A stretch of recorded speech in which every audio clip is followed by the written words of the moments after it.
Ah, les GPS. On les aime donc quand ils nous font prendre des routes tortueuses, traverser des forêts somptueuses, longer des rivières majestueuses. Ok, je m'emporte un peu là, mais quand même, hein, ce sont des outils formidables quand ils fonctionnent comme on veut.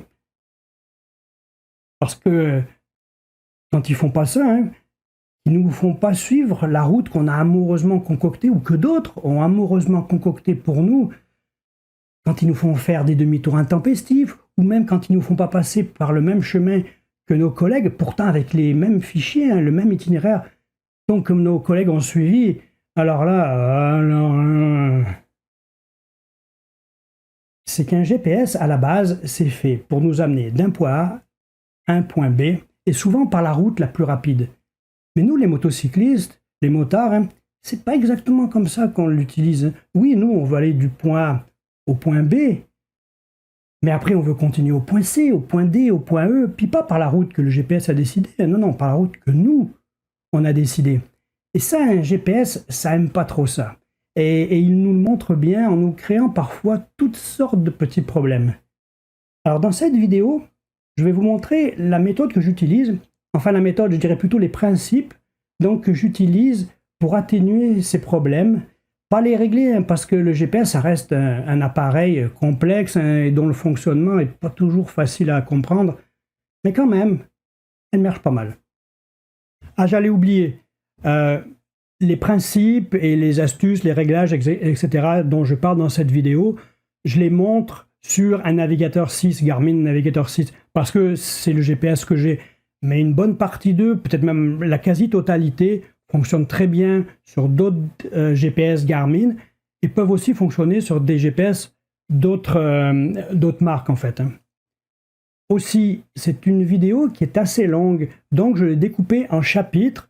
Vous allez voir en bas de la vidéo, vous allez voir un curseur avec les titres de chapitres. Comme ça, vous allez pouvoir sauter certaines parties qui vous intéressent moins. Pourquoi pas revenir sur des parties qui vous intéressent plus. À noter aussi qu'en dessous de la vidéo, le chapitrage est répété. Vous pouvez donc cliquer sur le minutage et faire exactement la même chose. Voilà. Maintenant, on peut y aller.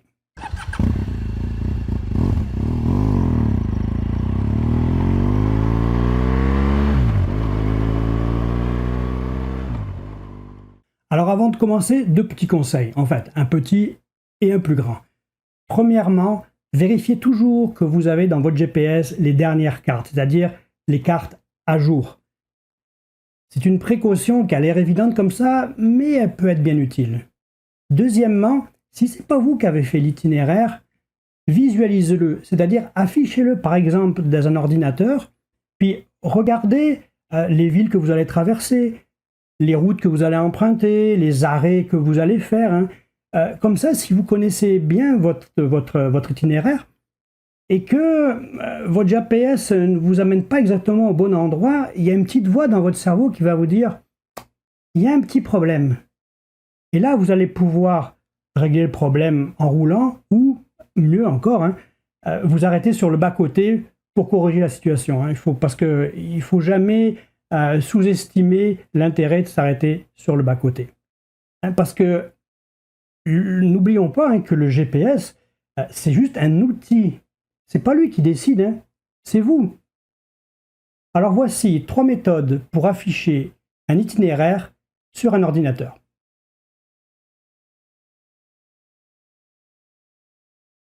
Alors quand on parle d'un GPS Garmin, l'outil naturel pour afficher un GPX, c'est Garmin Basecamp. Dans Garmin Basecamp, on vient sélectionner le dossier dans lequel on va importer notre GPX, fichier, importer dans, on sélectionne notre GPX, ensuite on va ouvrir la fiche ici, et ce qui nous intéresse ici, c'est cette ligne qui commence par le symbole avec les 2 petits carrés qui indiquent que c'est un itinéraire, donc je clique dessus, et là je vais pouvoir regarder à quoi ressemble notre fameuse sortie, donc par où on passe, les villes, les routes un petit peu, quelques indications selon ce qui a été prévu par le concepteur de l'itinéraire. Donc ici, par exemple, je vois qu'on a un arrêt pour dîner au Resto Pub le Buckingham, ici. On a aussi, par exemple, ici, voilà, un arrêt photo ici au quai de l'Escalier. Si l'itinéraire a été fait avec Garmin Basecamp, je vais pouvoir aussi avoir d'autres informations. Donc je double-clique sur l'itinéraire ici. Et là, j'ai quelques renseignements bien intéressants. D'abord, le kilométrage total de notre journée. Le temps de déplacement, c'est-à-dire le temps où on va effectivement rouler. Alors il faut savoir que Basecamp surévalue un peu le temps de déplacement. Donc moi je dirais qu'ici on peut facilement enlever entre 30 et 45 minutes. Le temps total, c'est-à-dire le temps de déplacement, plus les éventuels arrêts qui ont été définis. On voit ici par exemple au Tim Hortons Granville, on a un arrêt de 30 minutes, ici pour dîner, donc d'1h30. Toujours dans le même cas de figure où l'itinéraire est écrit avec Basecamp, en cliquant sur option d'itinéraire, on a le réglage qui a été utilisé pour créer l'itinéraire. Donc on voit ici préférence d'itinéraire, là c'est l'équivalent de notre méthode de calcul dans le GPS. Et les contournements, bon, on a des petites différences de terminologie, mais ça se ressemble. Et ça va nous aider à régler notre GPS pour être au plus près de l'itinéraire prévu. Dernier petit outil, c'est l'outil de lecture, moi que j'aime bien utiliser de temps en temps. S'il n'apparaît pas, vous venez ici au bout de la barre de menu, un clic droit avec la souris et vous cochez cette option-là. L'option lecture, ça va permettre en fait de simuler l'itinéraire, donc on va voir à quoi ça ressemble. Alors il faut bien s'assurer qu'on est sur la ligne de l'itinéraire, là. Je vais un petit peu zoomer sur le début. Et je lance la lecture. Et on voit tout de suite la flèche ici donc qui fait le trajet. Alors on peut l'accélérer un peu, ouais, peut-être pas à ce point-là quand même. Et donc notre flèche, elle va suivre donc l'itinéraire. Mais en dehors de l'aspect purement ludique, ce qui est intéressant, c'est que évidemment on peut voir l'allure du tracé, mais aussi cet outil nous permet de détecter des erreurs. Par exemple, il y a une erreur ici, hop, on voit qu'elle a fait un drôle de trajet, et effectivement, on voit que si on zoome ici, on voit que ce point-là, il n'est pas du tout sur le tracé, donc je vais pouvoir le ramener. Donc c'est un autre intérêt de cet outil-là. Et aussi, ça peut nous aider quand il y en a des intersections qui sont complexes. Par exemple, à cause de l'épaisseur du trait ou parce que on a deux routes qui seront proches l'une de l'autre et on ne sait pas laquelle prendre. Et ça va nous permettre de lever le doute. Voilà, donc c'est un outil, moi, que j'aime bien, que j'utilise de temps en temps et qui peut nous rendre quelques services. Voilà, c'était l'affichage d'un itinéraire avec Garmin Basecamp.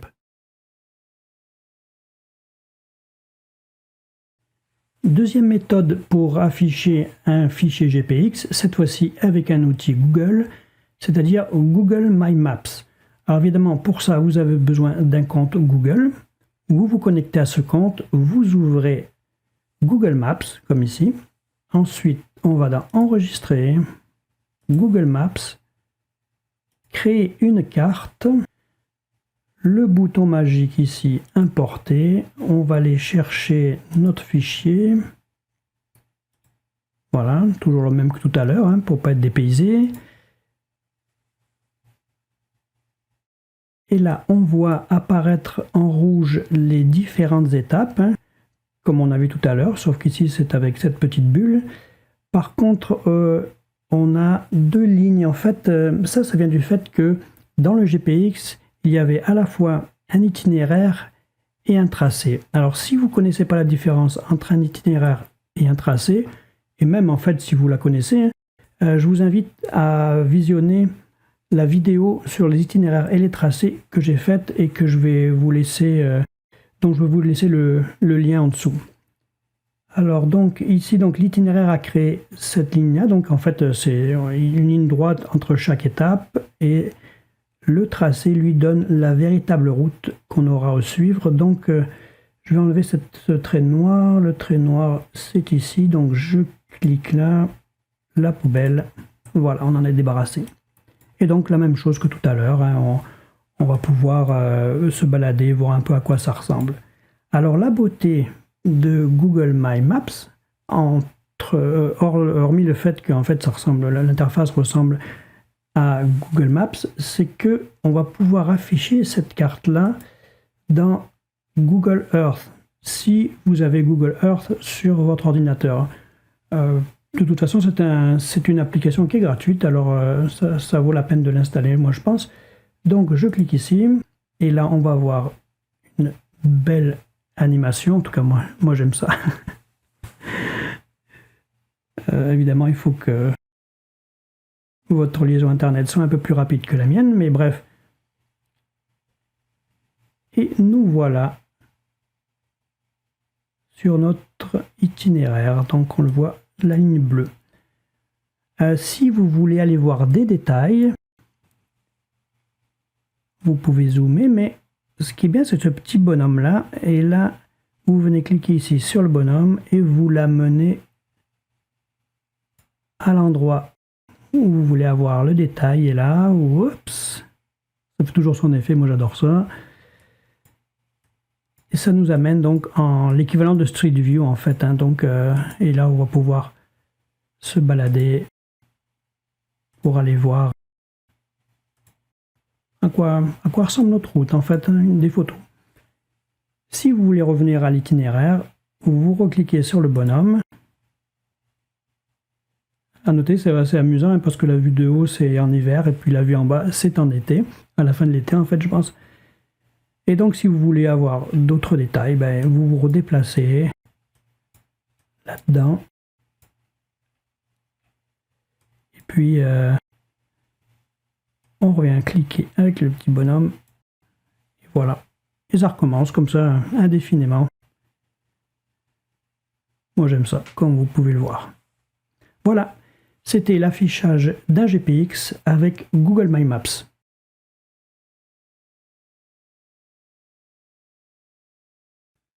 Pour cette troisième et dernière méthode, pas besoin de télécharger un logiciel ou d'ouvrir un compte quelconque, il suffit d'aller sur Internet et d'aller chercher l'application Caltopo au caltopo.com. Alors Caltopo, c'est une application topographique qui sert notamment aux gens qui font de la marche en montagne ou qui font du ski de fond, mais pour l'usage qu'on va en faire, elle va être parfaite. Donc je clique ici sur le logo. Je vais aller importer mon fichier, mon GPX. Et voilà, deuxième fenêtre qui s'ouvre, j'importe encore. Ça, on n'en a pas besoin. Et l'itinéraire est par ici. Alors, comme avec Google My Maps, on a un trait en fait qui correspond à l'itinéraire, donc le trait en ligne droite, et un autre qui correspond au tracé.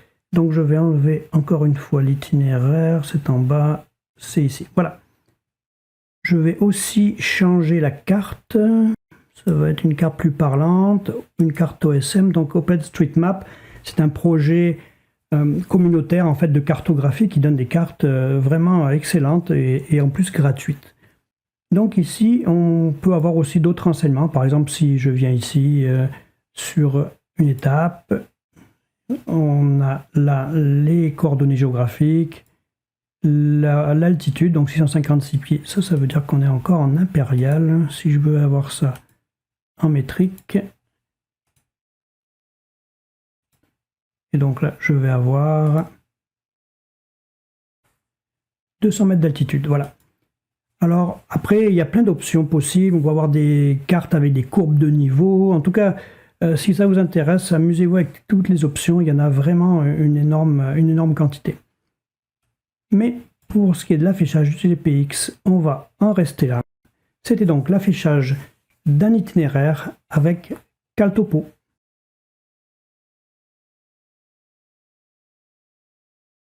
Alors bien évidemment, on peut aussi afficher notre itinéraire dans notre GPS. Voilà, alors soit on a la liste des points. Bon, ça donne une idée, mais on ne peut pas dire que ça soit très parlant. Le mieux, c'est encore d'afficher la carte. Mais là, le GPS, il fait ce qu'il peut, hein. Donc, on voit que, oui, on a l'allure générale du tracé, mais mis à part les villes qui les entourent, là, les points ne sont pas identifiés, hein. On n'a pas de nom. Bon, on voit à peu près la forme de la route, on voit les routes transversales, mais sinon, c'est pas très parlant. Mais si on est mal pris ou bien en cours de route, en fait, hein, c'est la solution qui nous reste. Mais bien sûr, l'étape principale, c'est le réglage du GPS. Alors dans l'idéal, il faudrait régler son GPS exactement de la même façon qu'a été réglée l'application ou le logiciel qui a servi à créer l'itinéraire. Alors quand cette application, c'est Garmin Basecamp, c'est encore faisable. Mais il faudrait que la personne qui l'a créé vous donne ses paramètres, y pense ou les retrouve. C'est pas toujours facile, mais c'est mission impossible quand on parle d'une application autre. Parce que connaître le réglage des multiples applications qui servent à créer des itinéraires, ou connaître comment fonctionne leur algorithme, là c'est franchement impossible. Heureusement, il existe des réglages de base qui vont nous aider, et aussi quelques petites astuces. On va les voir ensemble. Alors pour régler le GPS, on va dans Paramètres, et tous les réglages vont se faire dans la section Navigation.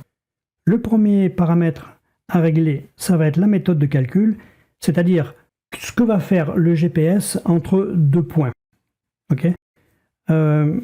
Si vous voulez savoir le détail des différentes options, j'ai fait une vidéo sur le Nav6, je vous y renvoie, mais là ce qu'il faut savoir, c'est que vous allez tout de suite au temps le plus court, c'est le réglage recommandé dans ce cas-là.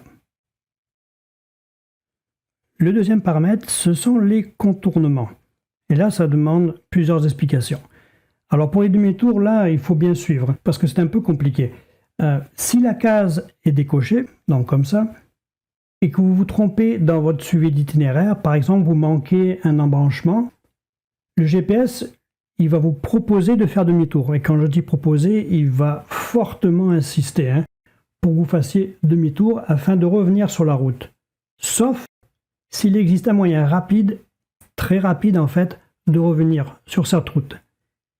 Inversement, si vous cochez la case demi-tour, donc éviter les demi-tours, contourner les demi-tours, le GPS, lui, il va recalculer l'itinéraire, sauf si aucune autre route n'est possible, ou alors que si cette route, elle est trop longue selon ses propres paramètres. Et dans ce cas, il va quand même vous proposer de faire demi-tour.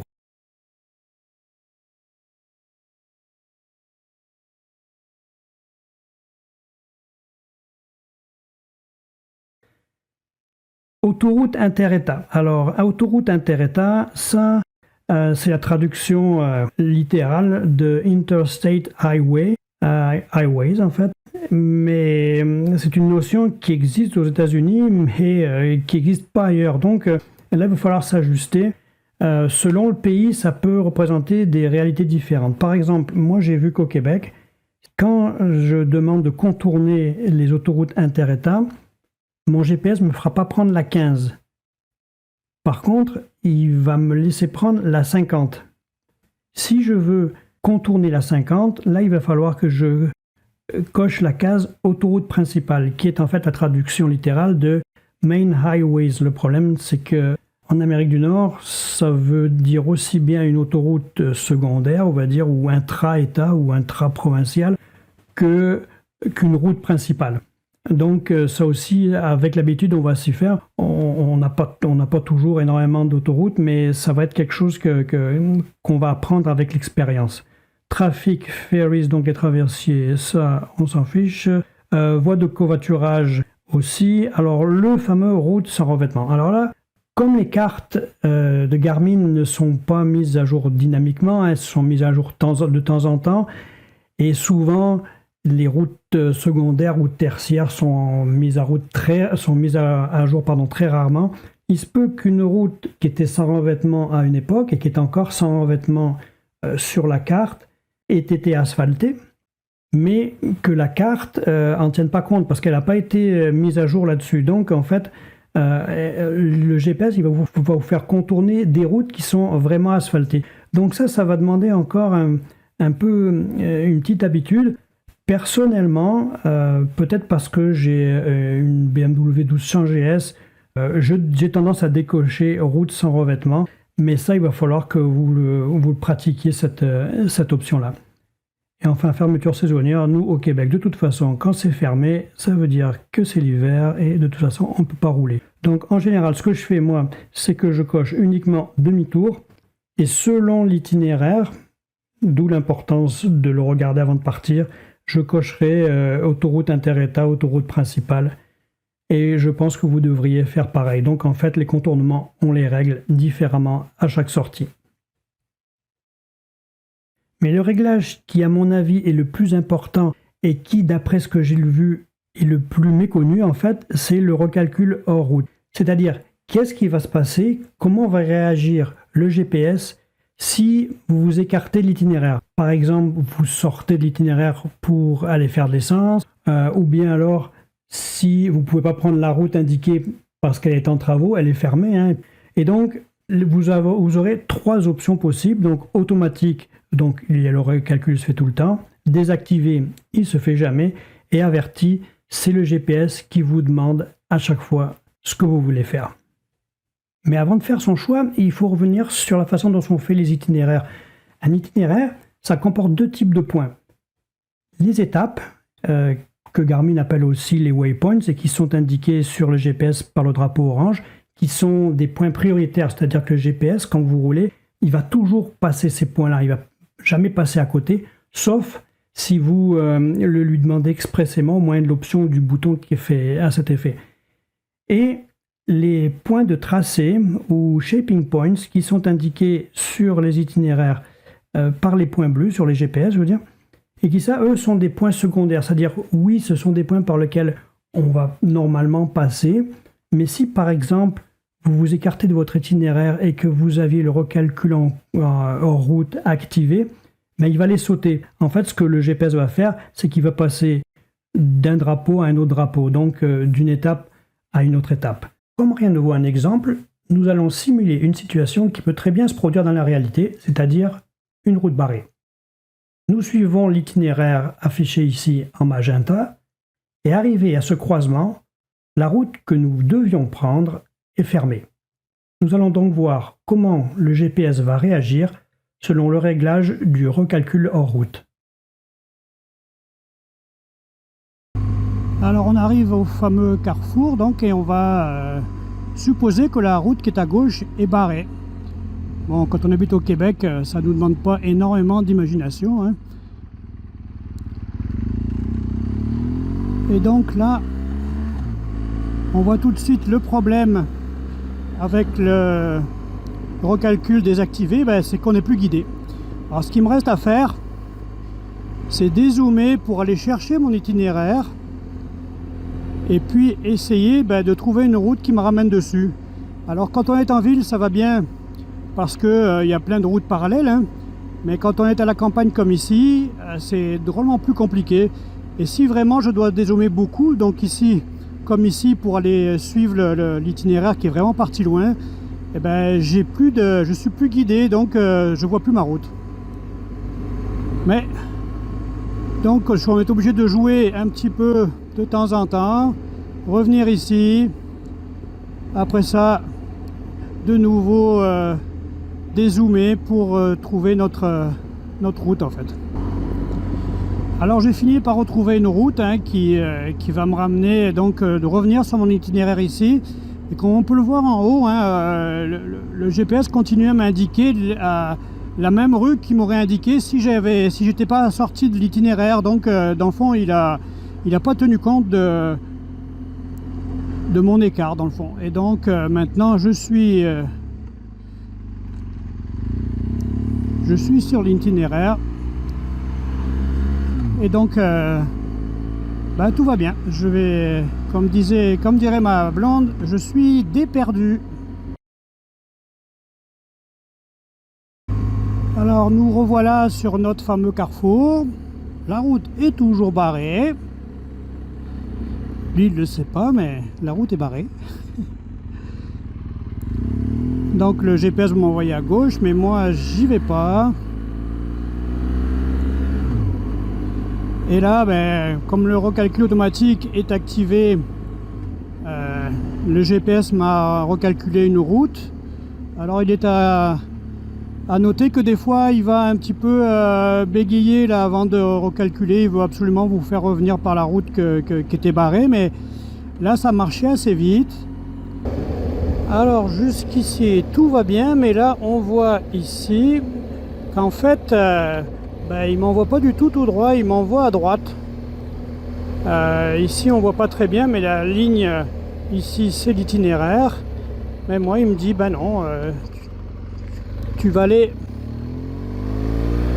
à droite. Donc le recalcul vient de m'entraîner une erreur. Alors pourquoi le GPS ne nous a pas amené sur le bon itinéraire? C'est une question de points en fait. Alors oui, il nous a bien recalculé un itinéraire pour passer par ce chemin-là. Mais arrivé ici, en fait, lui, il est allé vers une étape. Et l'étape, c'était ce point-là. Donc, on a tourné à droite. Alors, oui, bien sûr, il y avait un point ici, mais c'était un point tracé, donc un point non prioritaire. Et les points non prioritaires ne sont pas pris en compte dans le recalcul hors route. Voilà donc une bonne illustration de la différence entre ces deux types de points. Et on voit bien que le point de tracé sert justement à donner une forme à l'itinéraire. Mais les points importants, ce sont les étapes ici, les waypoints. Alors si on va dans le GPS, on a la même chose. Ici, on a un autre point bleu qui est le point de tracé, c'est-à-dire le point qui a été sauté lors du recalcul hors route, et le drapeau orange qui est notre étape, c'est-à-dire le point vers lequel le GPS nous a amenés. Et si on va sur la carte, on va zoomer un peu, on a essentiellement la même chose qu'on a vu dans Basecamp en fait. Donc le point bleu, le point de tracé, et le drapeau orange, l'étape, pardon. Alors la beauté avec des GPS comme le Navigator 6, c'est qu'on peut changer un point de tracé en étape et une étape en point de tracé. Donc pour ça, on vient ici, modifier les destinations, et ensuite il suffit d'appuyer sur la bulle bleue par exemple ici. Donc si j'appuie ici, pas sur le titre, sur la bulle, hop, voilà, on vient de transformer notre point non prioritaire en point prioritaire. Et si on veut faire l'inverse, on fait la même chose. Voilà. Alors moi, ce que je vous conseille pour le recalcul hors route, c'est de choisir l'option avec laquelle vous êtes le plus à l'aise. C'est-à-dire que si vous voulez absolument être guidé tout le temps, quitte à parfois ne pas suivre la totalité de l'itinéraire, à ce moment-là, choisissez le recalcul hors route activé. Si par contre vous voulez toujours tout contrôler, quitte à prendre le risque de perdre l'itinéraire et peut-être même de jamais le retrouver, choisissez recalcul hors route désactivé. Et puis si enfin vous voulez pouvoir décider à chaque fois, choisissez averti. Personnellement, j'active toujours le recalcul hors route, principalement parce que je ne veux pas avoir à zoomer et à dézoomer quand je m'écarte de l'itinéraire. Ça me déconcentre de l'itinéraire, mais surtout ça me déconcentre de la conduite. Donc je choisis activer, mais par contre, j'utilise une petite astuce, c'est-à-dire que j'affiche sur mon GPS à la fois l'itinéraire et le tracé. Je vous montre ce que ça veut dire et comment on fait ça. Alors le problème avec cette astuce, c'est que tout le monde ne fournit pas de tracé avec un itinéraire. Mais je pense que c'est une bonne pratique de le faire. Alors, pour afficher le tracé dans votre GPS, c'est simple, vous allez dans Applications, en tout cas sur le 9.6, Tracé, le tracé qui correspond à l'itinéraire que vous voulez suivre, la clé ici, on coche la case affichée sur la carte, définir la couleur. Alors là, il faut choisir une couleur qui tranche avec la couleur de l'itinéraire, donc la couleur du chemin que vous suivez quand vous voulez. Chez moi, comme dans la plupart des cas, il est magenta, donc ce rose un peu violet.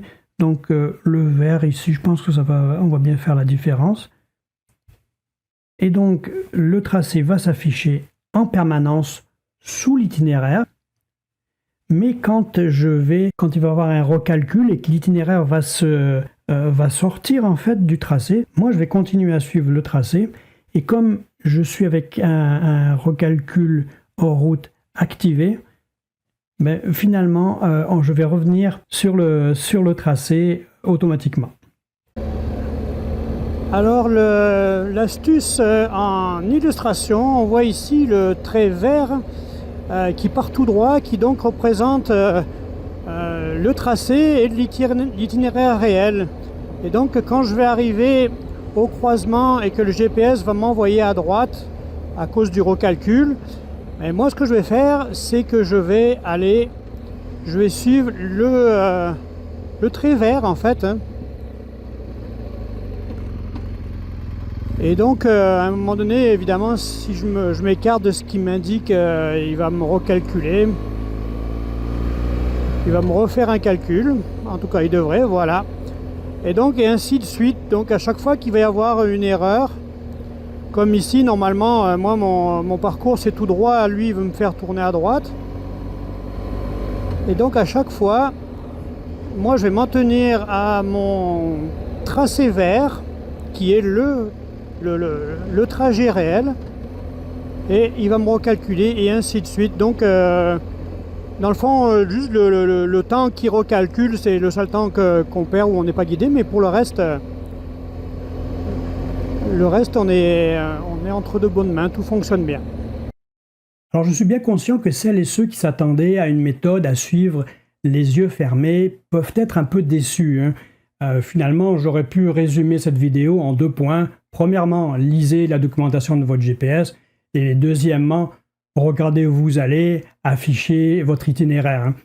Mais ce que j'ai cherché à faire, en fait, c'est à vous montrer des principes, à vous montrer une méthode de voir le suivi d'itinéraire qui vous permettra de vous en sortir, en fait, avec n'importe quel appareil.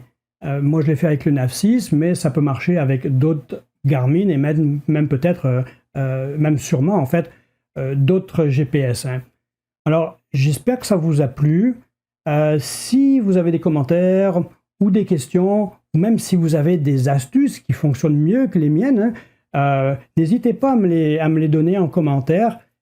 J'ai pas la prétention de détenir la vérité.